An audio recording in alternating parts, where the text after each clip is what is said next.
Sebelumnya, di Bleach Thousand Year Blood War, Yuhava bersama pasukan elitnya berhasil memasuki istana Raja Roh. Di sana mereka dihadang oleh Divisi 0 dan terjadilah pertempuran sengit.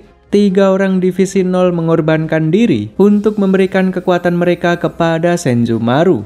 Dengan tambahan kekuatan tersebut, Senjumaru menggunakan bankainya yang mampu membuat seluruh dunia bergemuruh. 6 pasukan elit Quincy pun berhasil disegel di dalam bangkai tersebut. Sementara Ichibe juga bertarung mati-matian melawan Yuhavaha.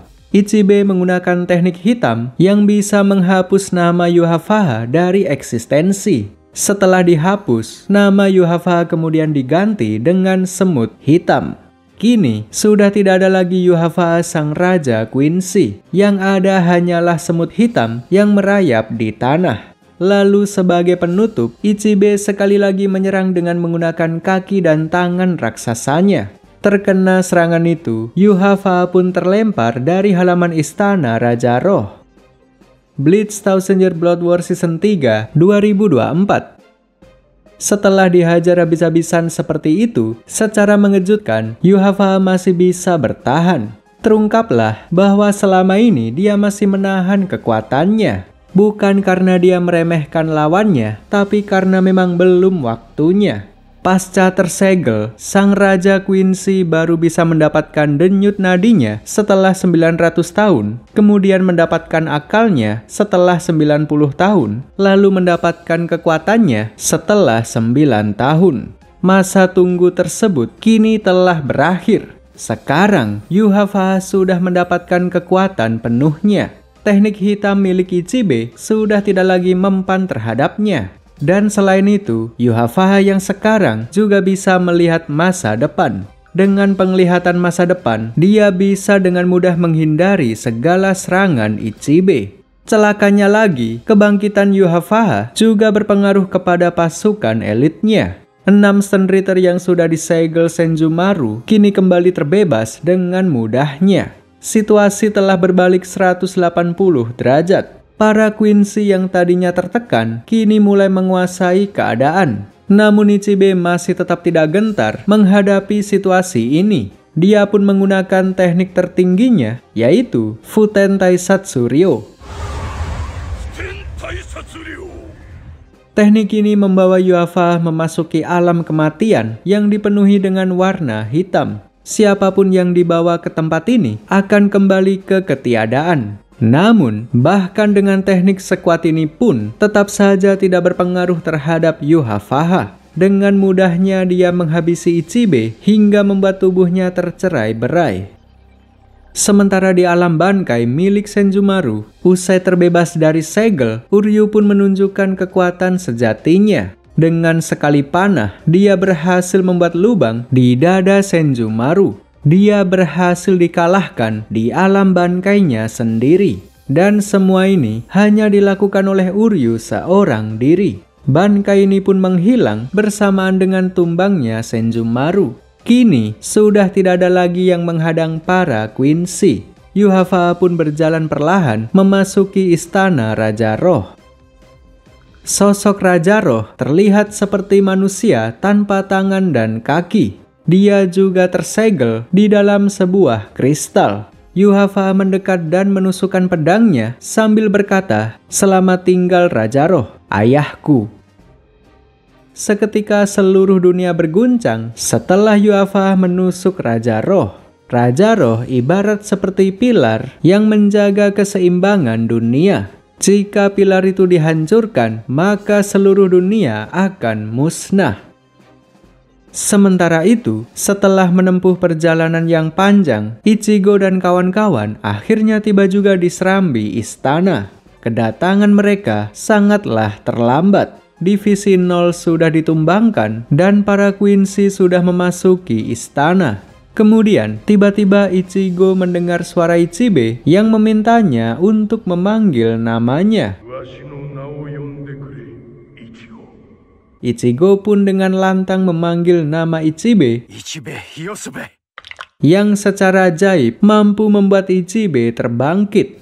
Meski Ichibe masih bisa bertahan, namun kekuatannya sudah menurun drastis dibandingkan sebelumnya. Dia pun hanya berpesan kepada Ichigo untuk menyelesaikan pertempuran ini. Bergegaslah mereka menuju ke istana.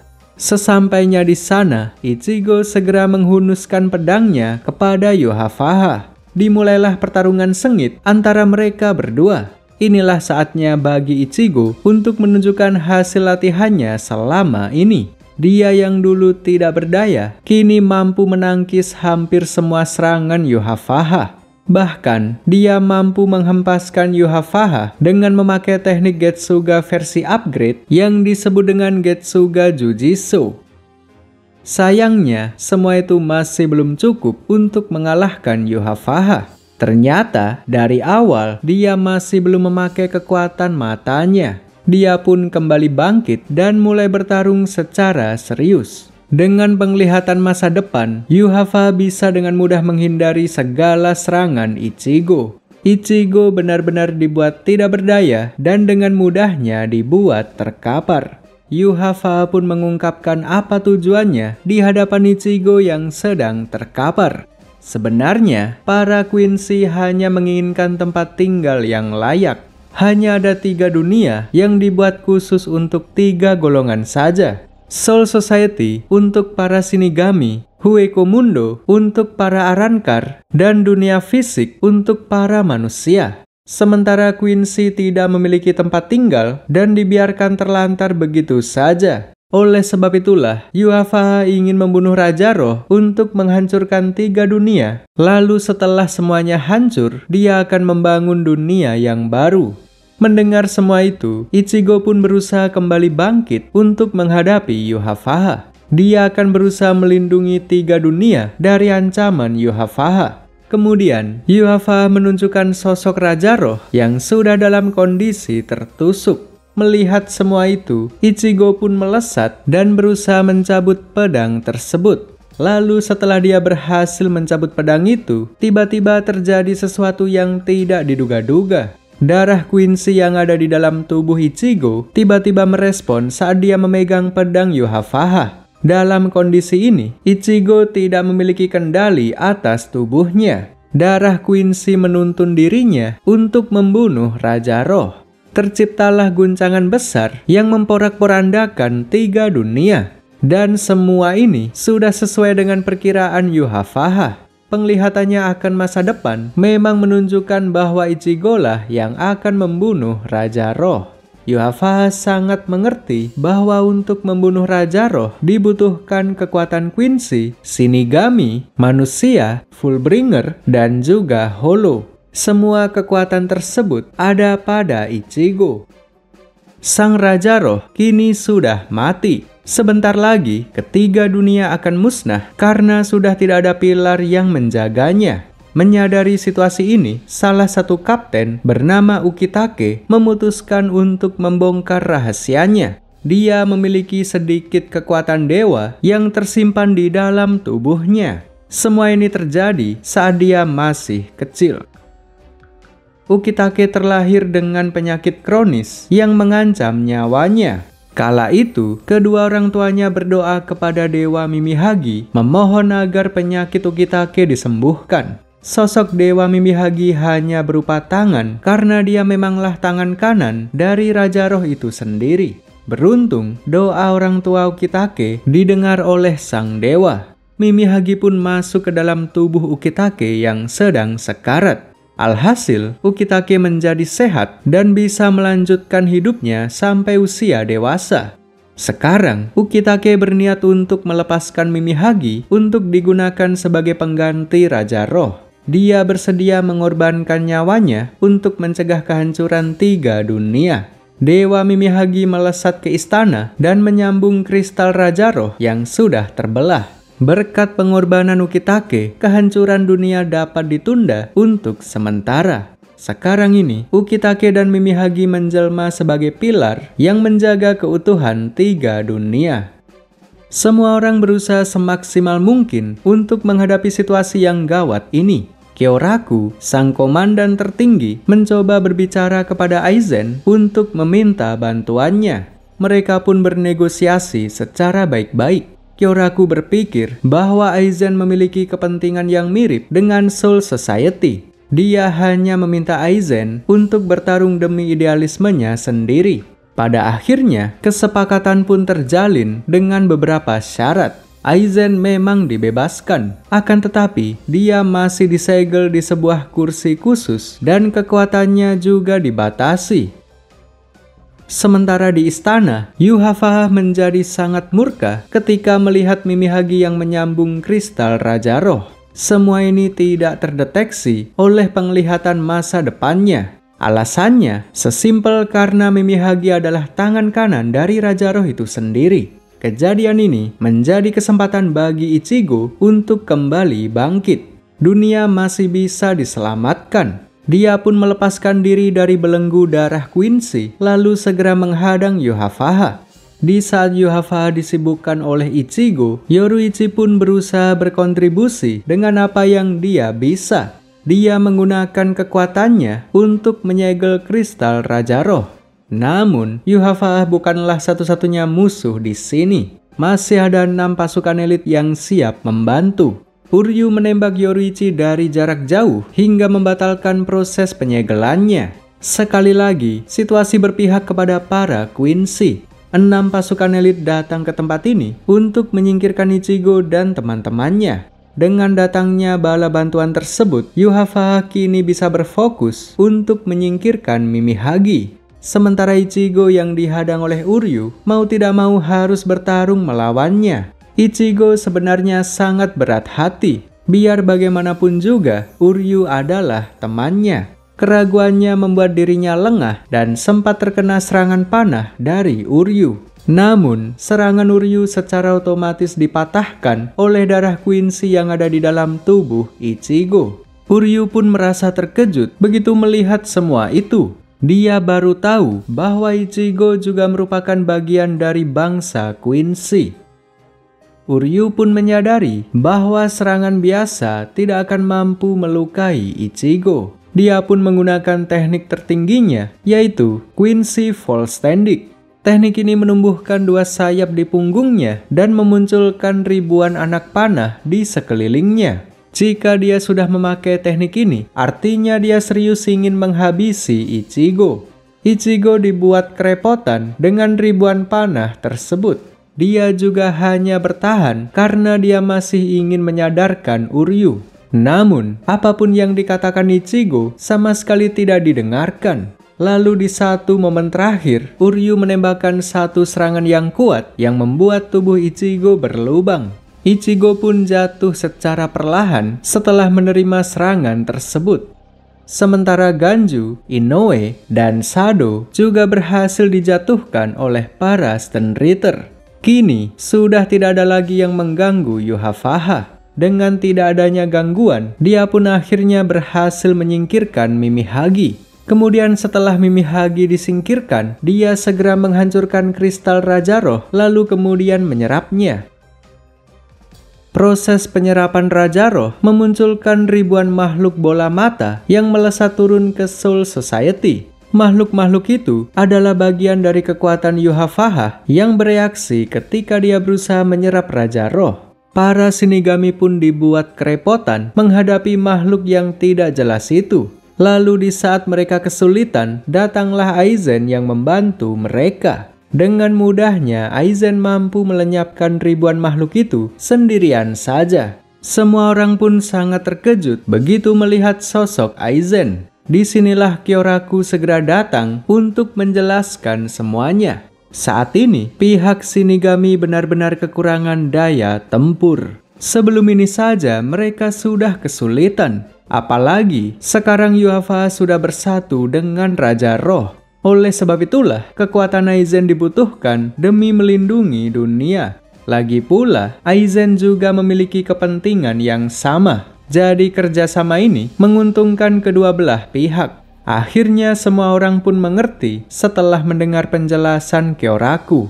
Kemudian tiba-tiba datang seorang Stenritter yang nekat menyerang Aizen. Si tolol itu dengan bangganya merasa bahwa dia berhasil mengalahkan Aizen. Bro tidak paham seberapa mengerikannya Aizen. Lalu tiba-tiba terjadi lagi sesuatu yang tidak diduga-duga. 3 orang Stenritter, yaitu Busby, Lil Toto, dan Giselle, memutuskan untuk berkhianat dan membunuh rekannya sendiri. Mereka ingin membalas dendam kepada Yuhafahah yang sudah meninggalkan mereka. Mereka pun bergabung dengan para Shinigami atas persetujuan dari Kyoraku. Setelah itu, Kyoraku memanggil semua Shinigami yang masih bertahan dan meminta mereka berkumpul di satu titik. Kini, para Shinigami, Aizen, serta 3 Quincy yang berkhianat bersatu padu untuk melawan Yuhafahah. Untuk menuju ke istana, mereka mempercayakannya kepada si jenius Urahara. Hanya dia saja yang mampu menciptakan gerbang khusus untuk menuju ke istana Raja Roh. Sementara itu, di serambi istana, Ichigo akhirnya tersadar dari pingsannya semenjak menerima serangan telak dari Uryu. Semua ini adalah berkat kekuatan Inoue. Kekuatan penyembuhannya bahkan bisa memulihkan tubuh Ichigo yang tadinya berlubang. Kini, Ichigo sudah siap bertarung lagi. Namun sebelum itu, mereka harus merancang ulang strategi. Saat ini, mereka membutuhkan daya tempur tambahan agar bisa memenangkan pertarungan. Untuk itulah, Yoruichi memanggil bala bantuan yang sama sekali tidak disangka oleh Ichigo. Grimmjow, si mantan musuh Ichigo, tiba-tiba muncul dari portal sebagai rekan yang siap membantu. Dan tidak hanya dia saja, tapi juga ada Nel, Riruka, dan Yukio. Nel dan Grimmjow adalah Arrancar yang merepresentasikan Hueco Mundo. Sedangkan Yukio dan Riruka adalah Fullbringer yang merepresentasikan dunia fisik. Mereka semua datang untuk menghentikan kehancuran 3 dunia. Mereka pun berdiskusi di dalam sebuah ruangan khusus yang dibuat dengan kekuatan Fullbringer. Tepatnya, kekuatan Yukio dan Riruka. Tempat ini berada di dalam dimensi lain yang ada di tengah-tengah Soul Society dan dunia manusia. Tempat ini juga berfungsi sebagai kendaraan yang mengantar mereka menuju ke istana. Dan karena jalurnya berada di dalam dimensi lain, tempat ini tidak terdeteksi oleh siapapun. Dengan memanfaatkan semua ini, Ichigo dan kawan-kawan berencana melancarkan serangan kejutan.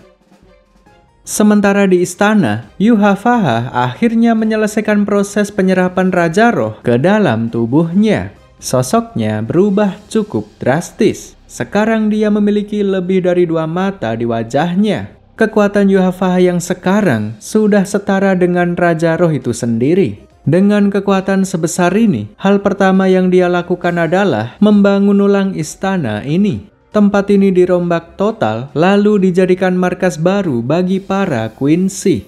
Tempat ini diberi nama Warworld. Semua ini hanyalah permulaan sebelum merombak seluruh dunia. Warworld akan dijadikan pondasi utama dalam membangun dunia yang baru. Sementara di Soul Society, setelah beberapa lama berjuang, akhirnya Urahara berhasil menyelesaikan gerbang menuju ke istana. Tanpa berlama-lama lagi, para Shinigami pun segera memasuki gerbang tersebut. Lalu betapa terkejutnya mereka ketika melihat istana Raja Roh yang sudah berubah menjadi kota Quincy. Hal yang sama juga dirasakan oleh tim Ichigo. Begitu tiba di tempat, mereka juga sangat terkejut melihat perubahan ini. Tentunya, semua ini membuat para Shinigami menjadi murka. Istana Raja yang harusnya menjadi tempat yang sakral, kini sudah dikotori oleh para Quincy. Kemudian setelah cukup mengamati, berangkatlah para Shinigami menerjang para Quincy. Sementara 3 Quincy yang berkhianat memutuskan untuk memisahkan diri dan berencana menyelesaikan urusan dengan cara mereka sendiri. Selang beberapa menit setelah semuanya pergi, barulah datang Mayuri dan Zaraki bersama dengan 4 orang bawahannya. Mayuri memang sengaja datang terlambat karena dia ingin melakukan eksperimen tanpa gangguan. Sementara Zaraki terlambat karena kebelet boker. Saat dia di toilet, orang-orang sudah pergi meninggalkannya. Lalu tanpa disengaja, dia melihat Mayuri yang membuka portal dan dengan cepat ikut masuk bersamanya. Kini, para Shinigami terbagi menjadi 3 tim. Yang pertama tim Kyoraku, yang kedua tim Ichigo, dan yang terakhir tim Zaraki.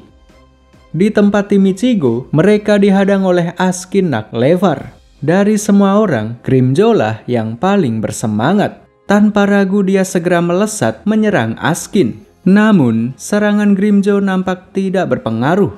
Askin masih baik-baik saja, lalu memutuskan untuk lari secara kocak. Askin memanglah orang yang paling kocak dari semua pasukan Yohavaha. Sebenarnya, dia berencana untuk mengendap-endap dan menyerang musuh dari belakang. Oleh sebab itulah dia lari saat posisinya diketahui. Grimmjow benar-benar bersikeras mengejarnya. Lalu di tengah-tengah pengejaran ini, Askin mengeluarkan semacam bom asap yang membuat Grimmjow tidak bisa bergerak. Dia pun tersungkur dan tidak berdaya sama sekali. Sementara Barou, si Quincy Sniper, saat ini sedang mengincar pasukan Kyoraku. Dengan santainya dia membidik musuh-musuhnya dari jarak jauh. Satu persatu para Shinigami mulai berjatuhan terkena tembakan Barou. Situasi ini pun memaksa para Shinigami untuk berpencar. Dengan begitu, diharapkan Barou akan kesulitan membidik targetnya. Kemudian, Renji yang terpisah dari rombongan tiba-tiba diserang secara mendadak oleh Uryu. Momen ini pun menjadi momen nostalgia karena Renji sudah menganggap Uryu sebagai temannya. Mereka dulu sempat bekerja sama saat menjalankan misi melawan Arrancar di Hueco Mundo. Kini mereka kembali dipertemukan namun sebagai musuh. Dimulailah pertarungan antar dua teman lama ini. Renji langsung menggunakan Bankai Sozabimaru. Dalam mode Bankai, Renji bisa dengan mudah menangkis semua panah cahaya milik Uryu. Uryu benar-benar dihajar sampai dibuat terkapar. Renji kemudian menusuk Uryu yang sedang terkapar, lalu mengeluarkan teknik Zaga Teppo.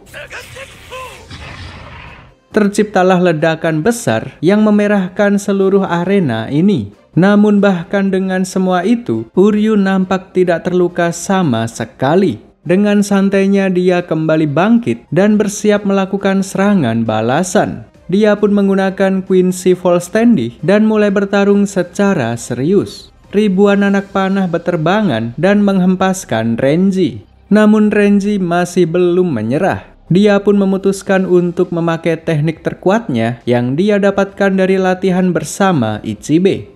Namun, lagi-lagi serangan Renji tidak menimbulkan dampak apa-apa terhadap Uryu. Dia kembali bangkit lalu membalas Renji dengan memakai teknik Sclaverai.